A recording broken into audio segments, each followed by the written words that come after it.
Today I want to talk to you about this spiritual warfare that is intensifying in the earth. Every place you are on the earth, there's increasing conflict between the outgoing kingdom of darkness, I should say, and it's losing ground by the day, and the kingdom of light, the kingdom of his dear son, that is increasingly dawning on mankind. And that's precisely the right picture. Those who love the darkness are screeching. They are very affected by the increasing light level, and they really want desperately for that light to go off. That's what you're watching. Everything you're seeing is a competition between the light and the darkness. It is very, very stark, and there is no way to bridge that gap because light has no fellowship with darkness. This is why you're seeing the words of the king fulfilled in front of your face, that he did not come to bring peace but a sword, and that the enemies of a man will be the members of his own household. This is exactly what you're watching, because right down the middle of a country, even where you're seeing even members of a family, people getting divorced because they're on opposite sides of these things and they are being pulled into different directions. And so instead, we should be very sober and vigilant as we observe, as we watch and see how he will fulfill his own word. After all, he is the one who makes the declaration, so he's the one that has to bring it to pass. When he says he's going to do something, he does it. And so our enemy is trying to be like him, boasting and bragging and saying what he's going to do. If you haven't discerned it, he's been thrown down to the earth having great wrath, knowing he has but a short time. And that's the reason why we're seeing so much increasing warfare. The demonic manifestations are increasing. And folks, it's not the way it used to be, or the way you would imagine, if you will. That picture in your mind of what demon possession looks like is part of the problem. It may not be quite that stark, and they're very good at doing that walk-in thing where you just suddenly lose your mind, or you just suddenly start thinking strange thoughts. Odd things start to come into your mind to do, and you have to literally stop yourself and go, what was that? Where did that come from? They're trolling, they're fishing, they're seeing if there's room for them to get into your thinking. They're whistling at you, if you will, see if you'll turn. That's what's going on, and you're walking by demons all the time. You just don't notice it or discern it. And so, and some of them have already taken hold of people around you. So the words that they're saying are literally demonic words, and you have to discern this. This is a war, and they are coming for you. They are trying to fill up the bus going to hell, and they are doing everything they can to get people into that broad and wide road that leads to destruction, where everything is acceptable. Come on, this is about your freedom. How many know that will be chanting freedom right to the pit? So we need to be very careful in this hour. My hope is that you will increase your vigilance and understand that news events and things that are happening on this end, or the manifestation end. So you're watching a puppet show, if you will, and the puppets are in the earth, but the real war is going on in the spirit. The real conflict is happening behind the scenes, and you're just seeing certain effects of this war. And it's going on above ground and underground. There's a massive, massive conflict, and this is where a lot of these noises came from. This is where a lot of these things come from. And so understand that there's a reason why they can't explain where that noise is coming from. We can't explain this drilling we're doing. Of course we can't explain it, because if we explain it, we'd have to tell you what we're doing. They'd have to tell you that they're drilling holes in rocks to hide themselves, like the scripture said they would. The generals and leaders will hide themselves in the dens, in the rocks, and say, hide us from him who sits upon the throne. Why? Because their deeds are dark. They like darkness. And so understand that you're seeing this war on terror that has been going on for a few decades, and it's now coming to a culmination. You're noticing that it's sort of wrapping up, because all of a sudden the boogeymen are being exposed. And once you start exposing who the boogeymen are, we're not so afraid anymore. It's when we don't know who they are. It's when they're invisible enemies. And this deep state stuff is really nothing more than a masquerade of the old gods and the old worship, the ancient Egyptian gods and the ancient Philistine Canaanite gods, Mediterranean created things. They all came down on Mount Hermon, so they created these things right there in the Middle East, and of course that's what they still worship. They still worship the same gods. This deep state, you might as well just replace it with ancient gods, the gods of the fallen, if you will, the gods of Cain. And so that's what's in judgment here. And I believe that the enemy wants us to believe in his wickedness and his kingdom, and he wants us to root for his kingdom and to literally call for it to come back, call for the darkness to come back. We liked it better when we didn't no.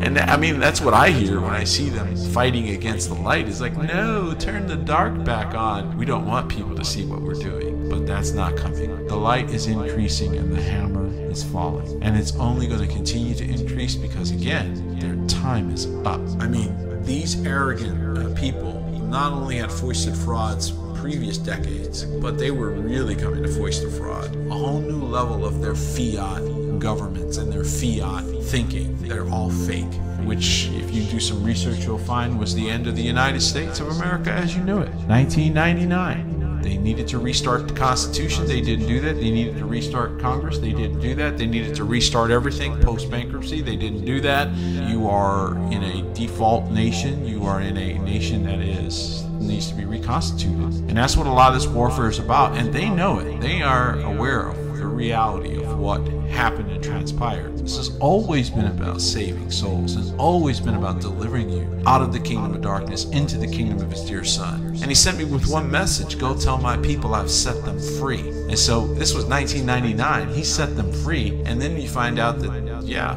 legally, there's a whole lot of things that happened in that year. And it's a good idea to go back and check. It's a good idea to go see what was included, because you're being lied to and being tried to kept in the dark, right, so that they could keep foisting more fraud upon you. And that's all I'm going to say about it, because I believe you need to do your own homework. But I'm going to tell you right now, saints, a lot has happened, a lot more than you realize. And you have enemies desperately trying to keep you from understanding what has occurred and why what their time is up means, because they want to continue status quo. But the status quo is over. The king is coming. But before he does, there's certain things that we know have to happen. And one of those things is the unsealing of the scrolls, right? So that happens in the spirit. So what would you see in the natural that would reflect such a thing happening in the spirit? Okay, so he's sitting on his throne and he opens the seals. These are indictments. These are judgments. These are thunders, lightnings. These are big, big events. And that's exactly what you're going to see in the natural as well. You're going to see reflection in the natural of massive exposure of evil deeds, massive indictment. And in the process of the indictment, they're going to trounce out all the evidence that they have against these players. This is all spiritual warfare. This is all being done theatrically in front of you for a purpose, so that you get to decide. Basically, he's laying before you life and death, like he said. I lay before you life and death, blessing and cursing. So you get to choose. So you're getting to see this is the end of the kingdom of darkness. This is where it ends. This is how it ends. Does it look good? Because, you know, they had a little fun for a little while. Sin had fun for a season. And the ends thereof lead to death. And so you're going to see the end of these matters. And believe me, he is planning those ends and doing these things so that you get the point. So stand by for what you're about to see. You can imagine he's making points. Yep. He's using people as examples. Yep. He's going to use you as an example. The question is not whether you're going to be an example to the people around you. The question is of what? What will you be an example of? So you get to decide what you would like to be an example of. And if you would like to be an example of his blessing and his kingdom, then there's a road for that. If you want to be an example of what happens when people presume and are arrogant and who make presumption, he'll be happy to show the world what that looks like too. So you're going to be an example. We all are. The question is of what will be an example of. And so that is something that you should be praying about and asking him to make you a good example. And you can't stay in the middle. There's no middle ground. There is no, that's a lie. There is no middle ground. You got to pick one. You're either on the witches' side, okay? You're either with the warlocks, you're with the witches, you're with the worshipers of Baal, you're with the worshipers of Asherah, you're with the worshipers of the demons, or you're not. You're with the king and his kingdom. You can't be in the middle. There is no middle ground. And so he's going to lay before you life and death. That's it. Not life, death, and some other choice. Nope, life or death. That's it. And so you have to choose. And I believe that you are listening to this broadcast because you are being drawn toward life, and that more abundantly. I've come that you might have life, he said, and that more abundantly. And so he wants you to be an abundant vessel of his blessing. He wants you to shine and be a great example to other people, that they look at you and they say, wow, okay, Yahuwah's doing something there. You know, and when you have people getting up in the public and straight up getting full of the Holy Ghost and prophesying and cursing out all their previous handlers, you know what? That's a good thing. Don't get mad because you see somebody like Kanye West or somebody else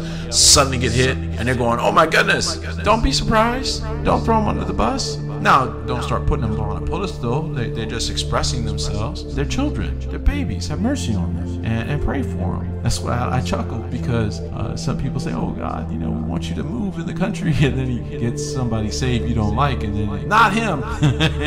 Not him. Anybody but him. It doesn't matter who he turns up. I want everybody on inflamed, if you will. I want y'all turned up, if you will. I want him to turn the volume up on all of you. And so we're seeing the recompense of the wicked. We're going to keep seeing that. And the brightness of the king's coming. The wicked are destroyed. How? By the brightness of the king's coming. And so this is what we're seeing, is the brightness of the king's coming is causing people to bolden up. So they're blowing the whistle. They're calling out sin. They're declaring these things. You know how the elite think? You're nothing. You're just a button. You're just a number. Well, until they're testifying against you, then all of a sudden they're not just a number. Now they're a big thing. You're seeing it unsealing, because by his spirit, this is why I keep telling you, it's spiritual warfare. It's by the spirit. Because these people could have done the same thing 5 years ago, 10 years ago. What changed? The spiritual atmosphere changed. Because the spiritual atmosphere changed, now you have a war where you didn't have one. Your enemies were running roughshod over you. There was nobody fighting back. But he raised up a remnant. And he's raising up people that know how to pray. Don't get caught up in the cares of this world. Don't get caught up in the things of the kingdom of darkness. Don't get so enamored with the wickedness that's starting to come out. I've seen a lot of that, where people are sort of almost going too far to report what is being exposed. We know it. We see it. Instead, we need to be focused on the king and his kingdom. What do we do now that we see these things? What do we do today with what we have in front of us? And so the last thing I want to tell you is that and you're seeing it right now, is a normalization of sin. And so from programming to all kinds of different little speeches that they do in their sitcoms, everything and anything that they can to normalize sin, to lessen their judgment. So if they can get you to think that something that they've been doing that's pure wickedness is really just a choice or a lifestyle choice, it softens the blow of judgment. You understand? And that's what they're trying to do. It's not going to work, but that's the attempt. And so understand that that's why this programming, all of this television programming and things that people sit in front of all the time is so wicked and so dangerous, because they're shepherding you. They're shepherding the people, if you will. And they are shepherds. They are pastoral care. Instead of going to ministry, they go to the television. Instead of going to their brothers and sisters for prayer on a matter, they just look for rationalizations, and they find groups, if you will. They find each other to rationalize sin rather than repent. And so that's a form of church, saints. That's an ecclesia, or a gathering of defiant ones, or a gathering of people who are intent on rebellion. So should you be sitting with them? No, you shouldn't. Should you be even included with them? No, you shouldn't. Instead, we have to separate. That's what sanctified means, is set apart, not with, won't be found among. Okay, so if you're the children of Israel coming into Canaan, when oh, it's evening time now, we've already taken a city, do you go into the pagan city that you haven't defeated yet and go watch a movie, go hang out with the pagans, and then go back to the Israelite camp at night? Is that your plan? Because that's the way a lot of people try to live. They try to live in the Israelite camp because they like the protection of smoke by day and the pillar of fire by night. They like the idea of being included in the blessing, but at nighttime, when they get a little bored, they go walking over to the Philistine village and go hang out with Philistines. Now, exactly how is that supposed to work? Okay, so we already know on its face that that's nonsense, but that's exactly what people do when they don't realize what's going on in this programming that's happening every day on televisions, video, internet, everything. It's meant to enslave, to get you to rationalize that which is forbidden. Simple as that. No different than the garden. Same tactic, different iteration of the same game. No big deal. Hath God really said? Come on, did God really say that? Or is that really prohibited? Is that really a problem? Is that really a big deal? It's no problem, right? Come on. That's old-fashioned. And here you're going to hear a million excuses that they heard in Noah's day, by the way. Even in Noah's day, they were using that was 1,000 years ago. And, come on, Noah. And we look back now and we're like, wow, that was like thousands of years ago for us. And it just goes to show you that it doesn't matter how much time goes by. He is the same yesterday, today, and forever. And sin will never be normalized. But you got to understand who you're listening to. Do you know what it is to listen to people that are suicidal? Have you ever talked to somebody that's suicidal? If you've ever talked to somebody that's suicidal, you cannot be around a more abusive person than somebody that's literally looking for their place to just end their own life. It's very dangerous. You know, those that work in this, you know, as a pastor, you deal with people that are on the edge emotionally. In law enforcement, you deal with that a lot. Of course, the people in the mental health field deal with those that are dealing with suicide. And I believe it's an assignment of discouragement that went unchecked. And so people just did not get rational. They did not clean up their thinking. And as a result of that, they got taken down the road where there seems to be no other choices. This is real bad thinking. This is horrific mental management. And that is intentional. I believe that they intentionally want death in any way they can get it, whether it's by disease or by self-infliction or doing stupid things that you know will get you killed, like, you know, running up to law enforcement or doing something dumb like that. These are all demonic things, saints, and they're being inspired by those who are on a suicide. They have committed suicide. To come up against the Most High Elohim, you know that on the day judgment came, the day Enoch came down and told them all that they would not be heard, they all became suicidal. They sought death and couldn't find it. They wanted to die and couldn't die. They can't die. They can't get away from this judgment that's long, slow, painful, excruciating, humiliating, desecrating defeat. Just day after day being reminded that they're defeated, that they're done, that they're going to a pit filled with fire. They just want it to be over. So these spirits are very suicidal. And the abusers that they fill up, when you meet one of them, you meet somebody that is narcissistically suicidal. I mean, it's the craziest combinations that you ever want to see in people. And this is all demonically inspired. And this is what happens when we are given over, or when people, if you will, are given over, or people or a country or a group are given over to a reprobate mind. And that's what we see today, is the difference between the reprobate mind and the mind of Messiah, the mind that agrees. Even if you haven't got it quite down, you still agree. Okay, you're still in this direction, versus those that agree with evil, those that have rationalized their evil and just want to believe that there's nobody going to judge them. Then what you digging a hole in the ground for? Nobody going to judge you, huh? You're not worried about nothing. Okay, you know, the king knows what he's doing, and trust and believe that he has struck fear in all their hearts because their power's not working. These witches are now going to get together to curse your leaders. That's what they're planning to do. So basically what they're trying to do is be your leaders. Just understand that. If the witch can control your leader, then the witch is your leader. So do you want to be led by witches? The scripture is very clear about the treatment of witches, and what should or shouldn't be done. And this, in fact, has been a witch hunt. The question is, are you going to go out like that and let your nation be subjected to witchcraft and become a full witch haven? Or are you going to stand up in this hour? Because I believe that they are all shaking with such a terrible fear as they know the king is coming.